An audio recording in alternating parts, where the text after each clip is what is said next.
মানে এই যে দড়ি টড়ি দিয়ে এই জায়গায় আমারে আর ওরে বাঁধছে, তো আমি তো আর কান্না থামাইতে পারতেছি না। তো যেই কান্না করি আর ওরা থাপ্পড়ে মারে।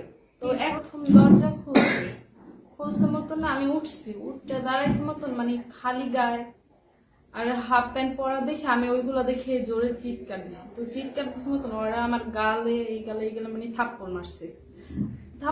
তাও আমি কান্না করতেছি, জোরে চিৎকার করতেছি। তারপরে হাতে টর্চ লাইট ছিল, টর্চ লাইট দিয়ে এইদিকে আর এইদিকে মানে অনেক বাইরে এসে। তারপর আমার ছোট দেবরে ও আবার ঘুমতে উঠটা মনে করছে ভাবি অসুস্থ নাকি, মানে চিৎকার করে চোখ ডলতে ডলতে ও আইতেছে। তো ও আইসে মতন ওরেও বাঁধছে, ওরও বাইন্দা মানে এই যে দড়ি টড়ি দিয়ে এই জায়গায় আমারে আর ওরে বাঁধছে। তো আমি তো আর কান্না থামাইতে পারতেছি না। তো যেই কান্না করি আর ওরা থাপ্পড়ে মারে। তো একটা লোক ছিল, আমার মা বোন আছে, তুমি তোমার ভয় পাইও না, কিন্তু আরেকটা লোক ওই খালি থাপ্পড়ে মারে। তারপরে না ছোট ভাইয়া বলতেছে কি, আমার দেবর বলতেছে কি আমার ভাবি তো একটু এমন ভয় পায়। আচ্ছা, কি ধরনের মালামাল দিচ্ছে আপনাদের? আমার গলায় চেন ছিল, কানে চেন ছিল, তারপরে এমনি মানে গলার চেন 1 ভরির মতন, ছোট কানে আছে একটা সবসময় পরার জন্য, ওটা 6 আনার মতন। তারপর 5 ভরির একটা হার আছে। মোট কতটুকু স্বর্ণ? সব মিলায় 20 প্লাস। 20 প্লাস। আর কি নিয়েছে?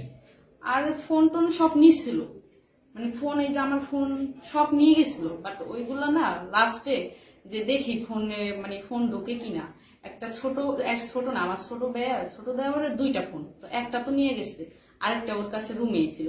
পরে ওইটা আইনা পরে মানে ফোন দিছে, পরে দেখতেছি ফোন বাজতেছে। পরে দেখি ফোন সব এক জায়গায় কইরা রাইখা গেছে, মানে ফোন সব এক জায়গায় রাইখা গেছে, আর সব নিয়ে কোনো ফোন নেই না, ফোন নেই। আর অস্ত্র ওই ব্যাগ আছে, ওই প্রত্যেকটা লগে হলো একটা করে ব্যাগ, বুঝছেন? ওই ব্যাগের মধ্যে কি আসলো তার আমরা জানি, অস্ত্র আসল না কি আসলো। আর এটা আসলে মাজায় বান্ধায়, এখানে একটা কি অস্ত্রের মতন দেখলাম, ওইটা আমি খেয়াল করতে হয়নি। এই মাজায় বান্ধা আর এমনি এতটুকু বাইক দিয়েছে কালা, ডান্ডিটা কালা। কি নিল আপনাদের? আমাদের নিচে এই রুমের নিচে হলো একটা চেন আর কানের দুধ, আর ওই বড় মাজার ছেলের বোর কাছে নিচে চেন আর ওই আংটি।